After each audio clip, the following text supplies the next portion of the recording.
Cuando la guerra termina, los vencedores deben reconstruir el mundo. En 1945 crean las Naciones Unidas y para ocuparse de los asuntos económicos se reúnen en Bretton Woods. En 1944, un limitado número de personas se reunió en una pequeña ciudad de la costa este de Estados Unidos con la idea de que las prácticas económicas, las guerras de las monedas, contribuyeron en gran medida al estallido de la Segunda Guerra Mundial. Así que para evitar que algo así se repitiera, se estableció una especie de Naciones Unidas financieras. Se decidió, como una de las consecuencias de la guerra, que a partir de ese momento, la moneda de referencia en el sistema financiero global sería el dólar. Las monedas más potentes habían desaparecido debido a la guerra y todo el mundo debía dinero a Estados Unidos porque era el país que estaba financiando la reconstrucción de Europa. La libra esterlina estaba muerta, o casi. El franco francés igual. 44 países firmaron aquel acuerdo, prácticamente todos los países de más peso en el mundo libre. La Unión Soviética participó como invitado, pero al final decidió no firmar. Aquello fue un hecho sin precedentes. Bretton Woods establece lo que se denomina un sistema de cambios fijos. El valor del dólar se fija en $35 por onza de oro. El gobierno de Estados Unidos se compromete a cambiar una onza de oro a cualquier banco central que le presente $35. El cambio de otras monedas también se fija de forma más o menos permanente con relación al dólar. Al convertirse en moneda de cambio internacional, el dólar adquiere el estatus de moneda de monedas. Y ser el país que emite la moneda que usan otros países es un gran privilegio, porque permite a Estados Unidos tener un gran déficit en su balanza de pagos. ¿Cómo financia ese déficit? Como todos los países, con su propia moneda. Pero cuando ese dinero se acaba, los demás países tienen que financiarlo con dólares, con oro, con lo que tengan. Y cuando eso también se acaba, entonces se ven forzados a poner límites a ese déficit. Todos los países cuentan con esta especie de mecanismo que limita el déficit cuando ya no pueden responder de él, excepto Estados Unidos, porque financia todo su déficit con su propio dinero.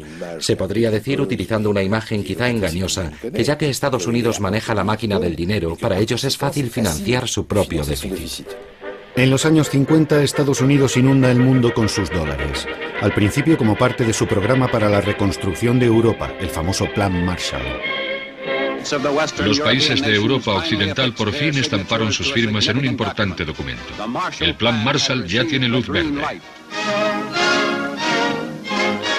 El Acuerdo de París establece que Estados Unidos volverá a enviar americanos al extranjero, pero esta vez serán suministros para la paz en forma de comida, maquinaria, personal y dólares.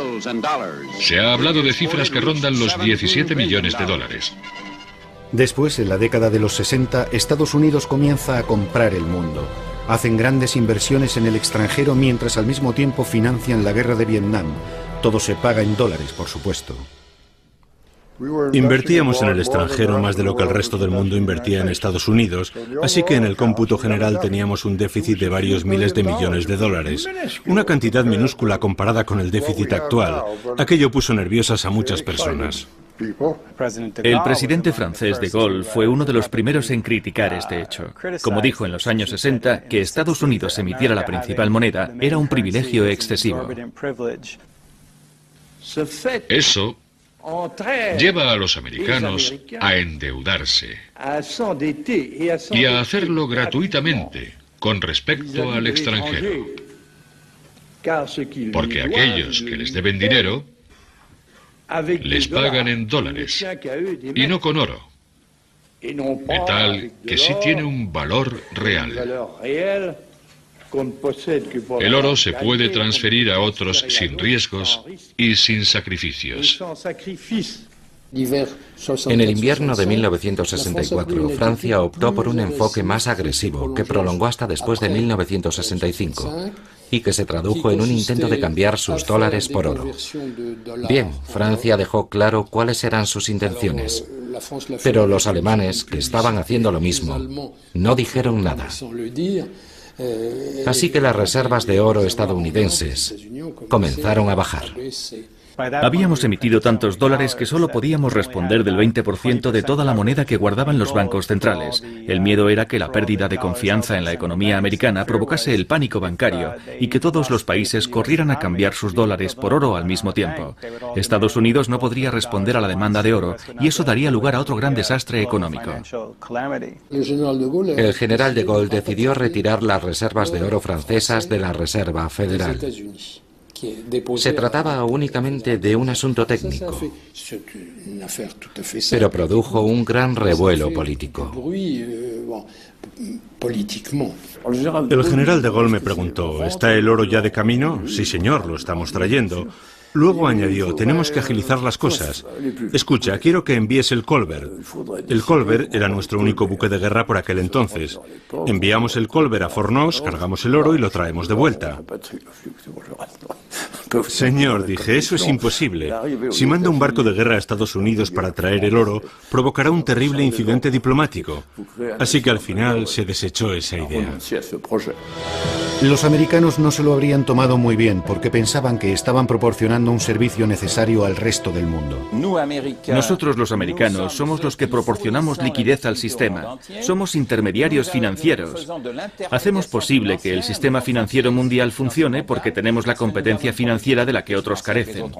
Es un servicio que le proporcionamos y si el dólar se convierte en un problema, será su problema, desde luego no el nuestro.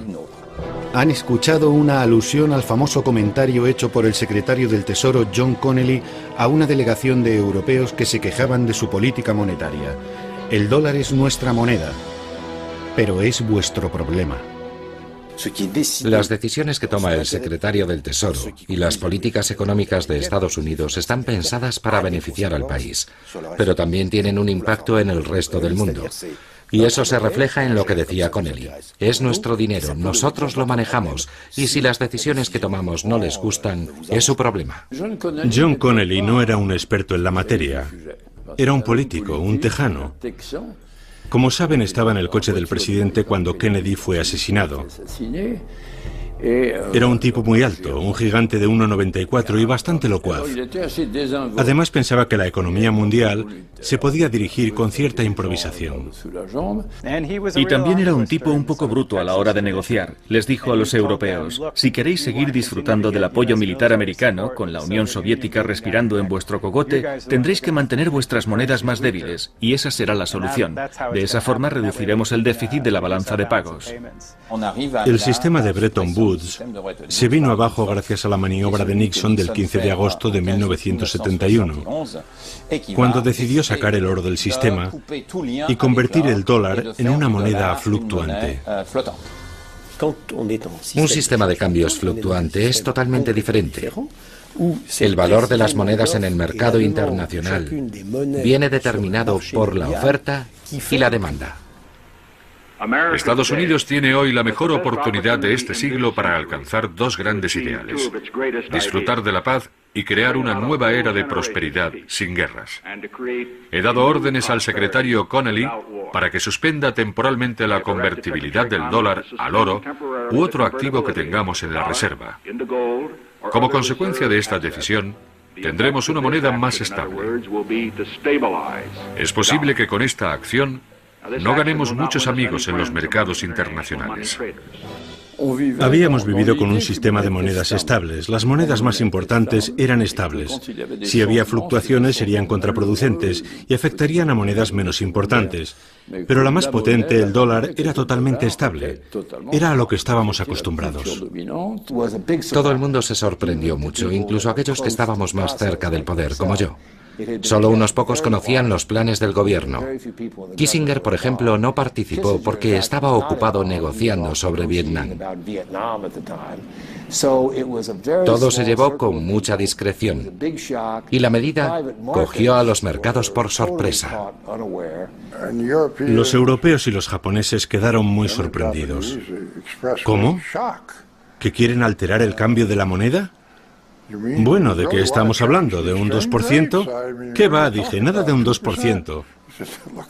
Estamos hablando de un 10 o un 15%. Y así acaba todo. El mundo de cambios fijos se convierte en algo del pasado. A partir de aquel momento, el valor del dólar cambiará cada mañana, y no poco.